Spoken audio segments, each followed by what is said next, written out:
Pero quiero ver primero, como hay una aproximación a los diferentes tipos de mercado respecto al trading. Todas las personas, como lo vi ahora, cuando les pedí que me pusieran el número 1, número 2 y habían hecho Forex antes, la mayoría de ustedes, según lo que veo, empezaron haciendo trading con Forex. Y ese es el caso para todos, es el caso general. La mayoría de las personas inician su trading o su primera aproximación al trading es a través del Forex, y es porque supuestamente es muy fácil de aprender. Sin embargo, el Forex tiene un problema muy grande, y es que hay muchísima manipulación. Y les voy a decir por qué hay tanta manipulación. El Forex es el mercado de intercambio de divisas. Las divisas son aquellas monedas que son aceptadas mundialmente como activos de reserva. Activos de reserva. ¿Cómo así activos de reserva? Sí. Es dinero que es aceptado en todas partes del mundo. Las divisas o activos de reserva son, por ejemplo, el dólar, el euro, la libra esterlina, el franco suizo o el yen japonés, las coronas suecas. Entonces, en el mercado de Forex existe un intercambio de estas divisas. El problema es cuando en este mercado intervienen las grandes instituciones, y cuando hablo de grandes instituciones hablo de bancos, fondos de pensiones y gobiernos. Ellos son quienes mueven el mercado, ellos son los que se encargan de hacer la mayor cantidad de intercambios.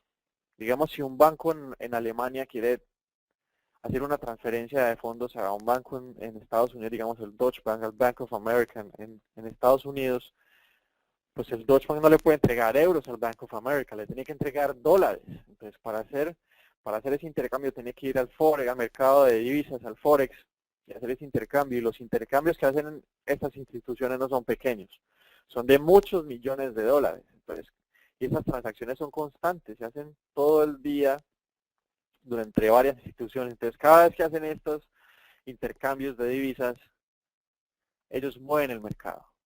Entonces, cuando una persona inicia en el Forex con una cuenta pequeña, con 200 dólares, 300, 500 dólares, pues realmente será irrisoria lo que ellos podrán hacer frente al volumen de dinero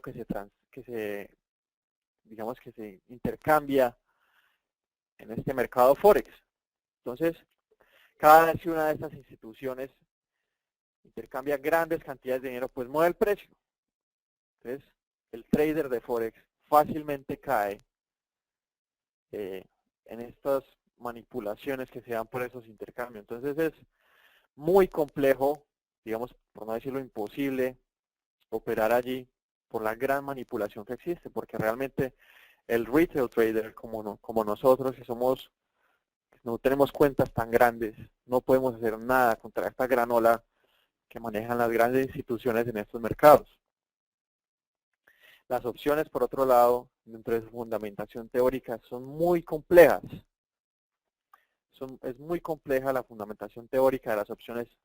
Entonces, si tú no entiendes en lo que estás invirtiendo, pues va a ser muy difícil para ti hacer el trading. Además de que es un mercado también con muchísima manipulación, porque en él también participan grandes instituciones. Las acciones, por otro lado, son más fáciles porque hay más información respecto a ellas. Todo el tiempo se publican noticias de empresas. Por el caso Volkswagen, cuando salió esa noticia, pues inmediatamente se vio reflejado en el precio. Aunque hay más información y es más fácil, digamos, analizarlo porque hay más divulgación y es más fácil accesar a cómo se están variando los precios de estos activos a través de internet o a través de diferentes plataformas de trading. También es un mercado muy manipulado porque allí participan los grandes hedge funds del mundo, allí crean los portafolios, o cuando hay transacciones de insiders de compañías, digamos, miembros o dueños de empresas que deciden hacer una venta masiva de acciones. Todo esto influye en los precios. Todo esto influye en los precios, entonces también es, digamos, más difícil operar esta clase de mercado. Lo digo por experiencia propia. No es imposible, pero es bastante complejo.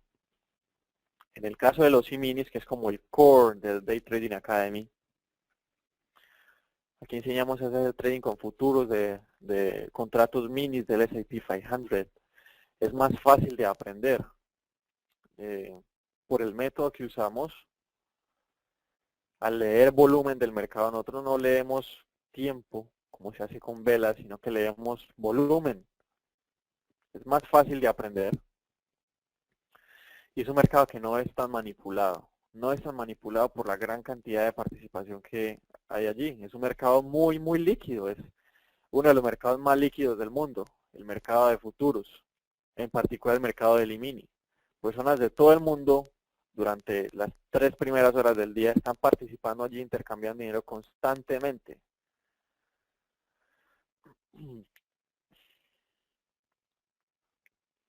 Ahora vamos a ver uno a uno el mercado accionario. Quiero empezar con qué son las acciones. Las acciones es un título de valor. Una acción es un título de valor que te dice que eres dueño de parte de esa compañía que estás comprando.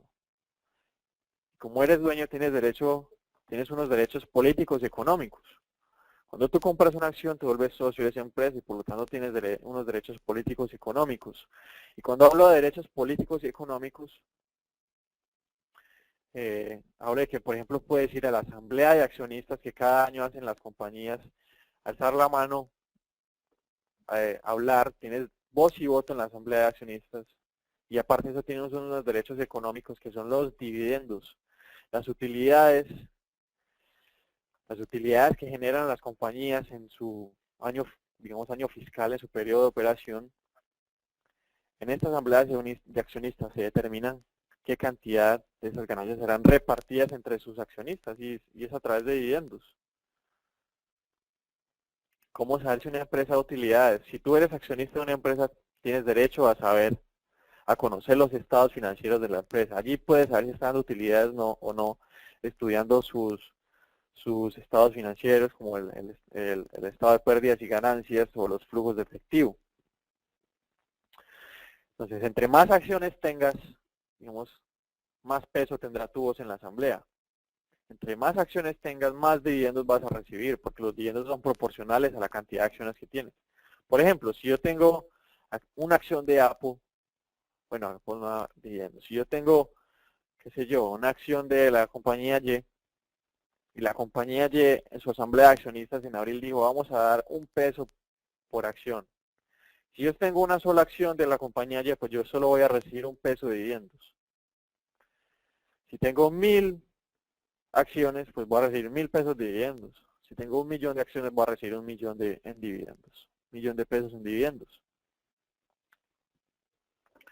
En cuanto a los derechos políticos, si yo tengo solo una acción, pues yo puedo hablar, pero aquella persona que tenga 1.000.000.000 de acciones y si dice lo contrario, pues él me va a ganar a mí porque él tiene más peso, su voz tiene más peso porque tiene una participación más grande dentro de la empresa.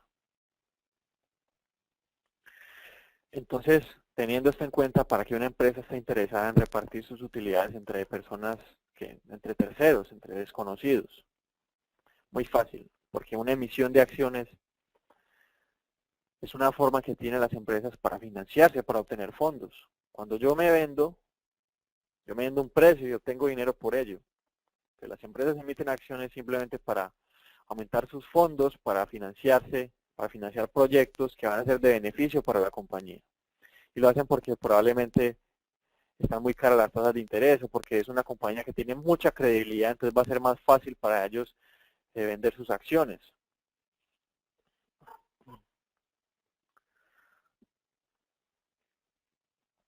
Y de hecho el mercado accionario es el mercado más popular en el mundo, siempre es el que sale en las noticias, el que en los datos económicos, en los periódicos, es el más seguido, el más público de todos. Y aquí en Latinoamérica, para todos aquellos que nos siguen en Latinoamérica, hay varias bolsas, varios mercados accionarios. En Colombia el más importante es la Bolsa de Valores de Colombia, la BVC. En México está la Bolsa Mexicana de Valores, en Lima la Bolsa de Valores de Lima, en Chile, pues la Bolsa de Santiago y en Brasil el Bovespa. ¿Quién no ha escuchado estos mercados? Son los más populares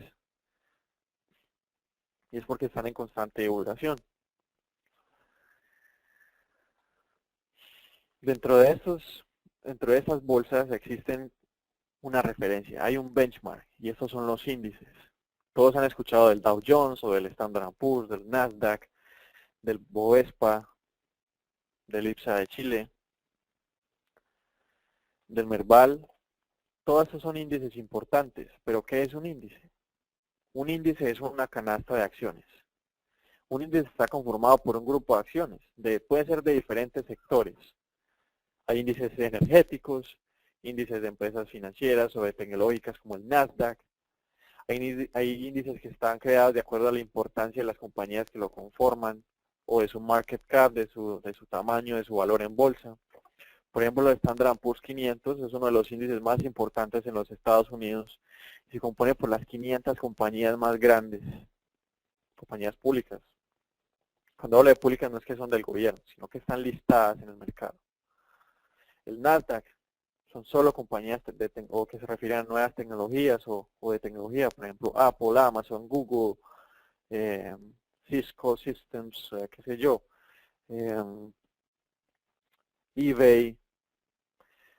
Son compañías cuyo negocio está en Internet o desarrollando nuevos productos y servicios. El Dow Jones, que está compuesto por las 30 empresas más importantes en Estados Unidos. Entonces allí, por ejemplo, está Coca-Cola, que es una de las empresas más importantes en el mundo. En Colombia está el Colcap, en Chile el IPSA, el Índice General de la Bolsa de Lima para Perú. Y está, bueno, hay uno que se está creando que es el MILA, que es la integración de varios mercados latinoamericanos. De hecho, MILA traduce Mercado Integrado Latinoamericano, que es la unión de la Bolsa de Perú, Chile, Colombia y México.